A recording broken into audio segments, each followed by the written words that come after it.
Mommy, and good evening to all the ministers in the house and everyone that is here. I'd like to invite every fountain that serves under Pastor Taiwo Odukoya anywhere in the world to be upstanding.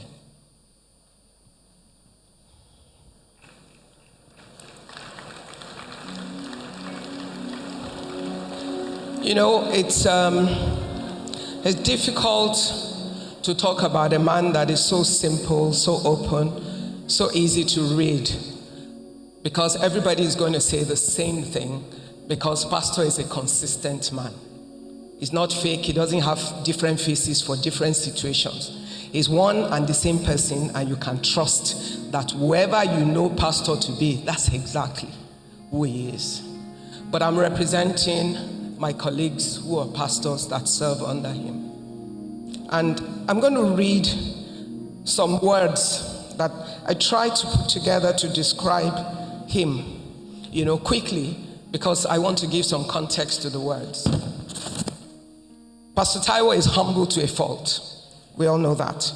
He's a man of the highest integrity. You'd wonder how he teaches people integrity is this house. It's not by teaching it. It's by being it. And he taught us that there is no compromise when it comes to that.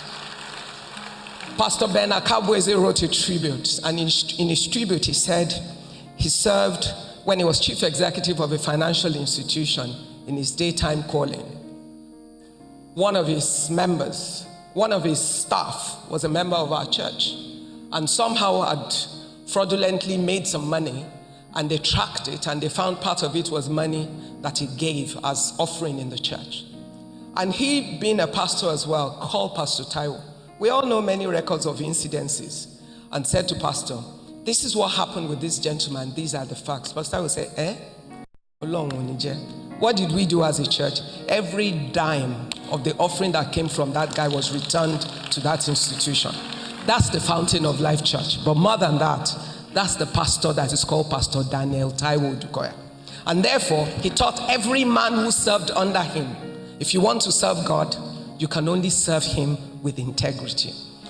Sincere, he was sincere in everything. He was an open book. He was a simple man. Pastor, in trying to encourage every young tailor in church, he wore every jacket, whether perfect or imperfect. Ankara, Adire, everything. He just wanted to make sure people were prospering, that felt good that they dressed Pastor up. And we would laugh, but he was okay. That was just our pastor. He was the most respectful. Someone already demonstrated it for you. You have to bow quickly before Pastor bows for you, because he was just in his nature. Our pastor was a kingdom builder, not an estate builder. He was not interested in building Taiwo Odukoya estates. No.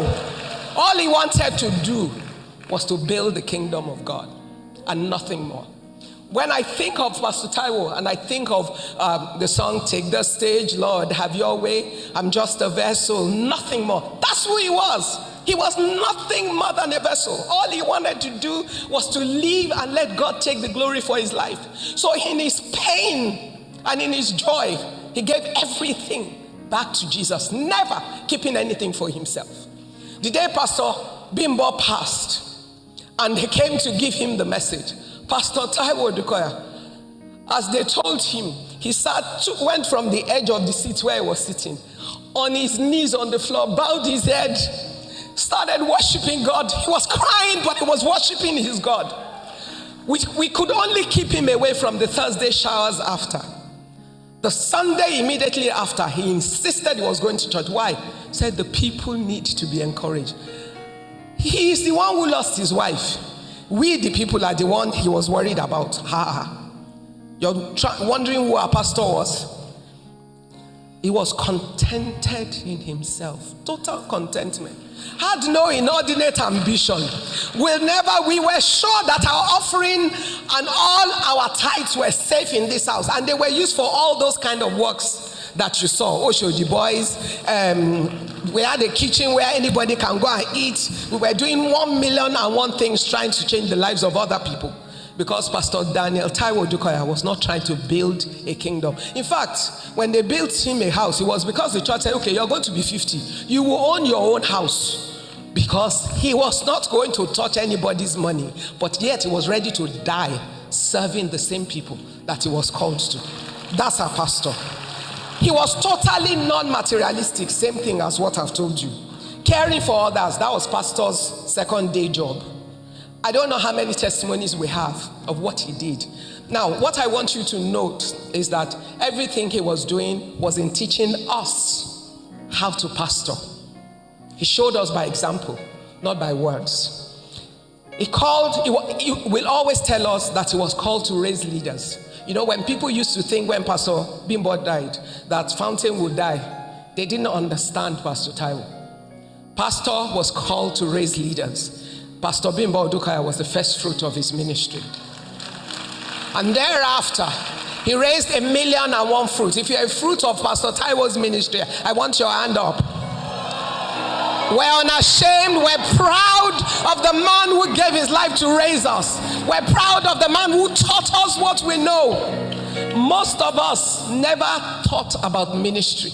I'm being honest. Me, I'm a Muslim girl that had no plan for anything to do with all of this.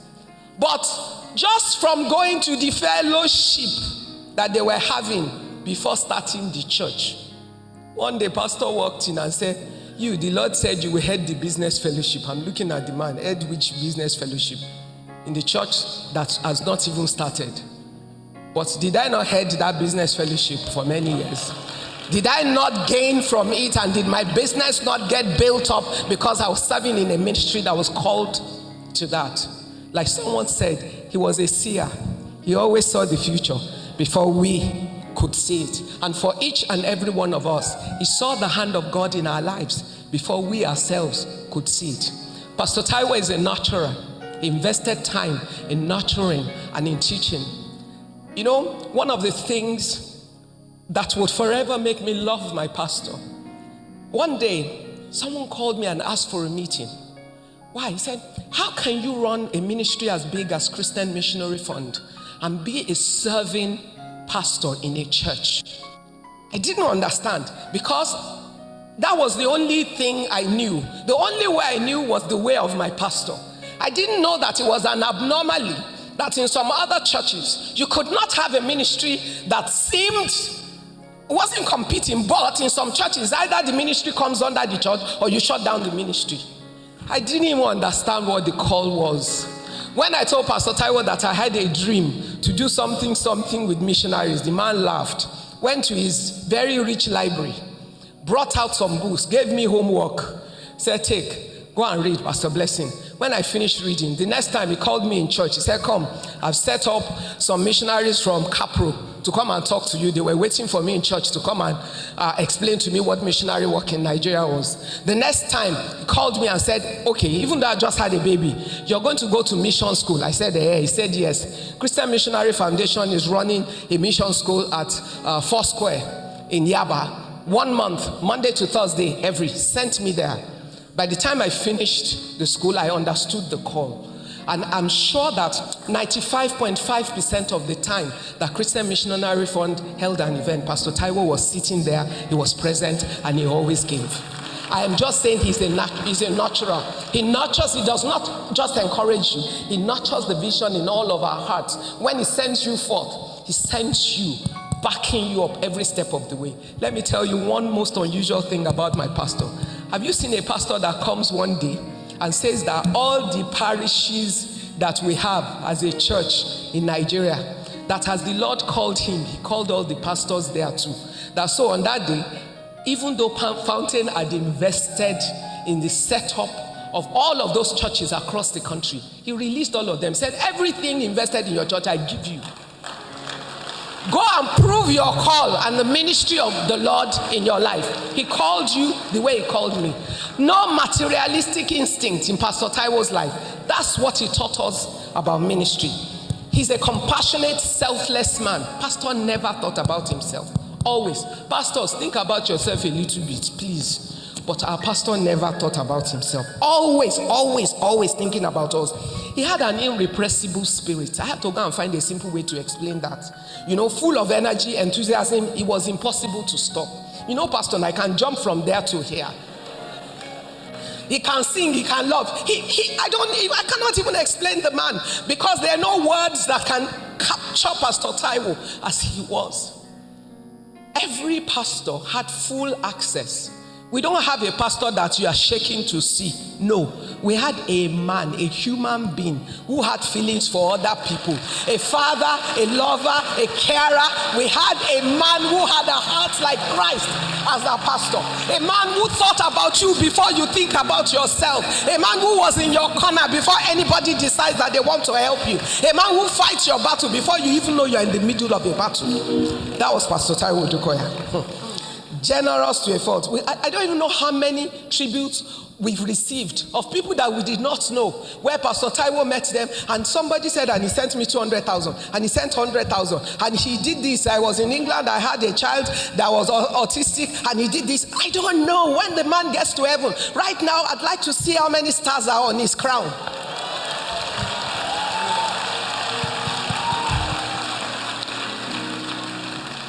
You know, there's a song. Are you there? No, you are not. Okay, there's a song that I just want to say the words so that you can understand. But there's just, okay, you know what? Just because I want to pity Pastor Aki, I want everybody to get up and just, if you're a fountainer, get up and just say the chorus of this song. The choir is going to sing the song in full later. But I want the largest choir in the world to sing to Pastor as is in heaven now. I want not the choir just singing it on behalf of us. I want him to hear our voices as you say, thank you for giving to the Lord. I am a life that was changed. Thank you for giving to the Lord. I'm so glad you came. Thank you, Pastor. We'll see you on the other side.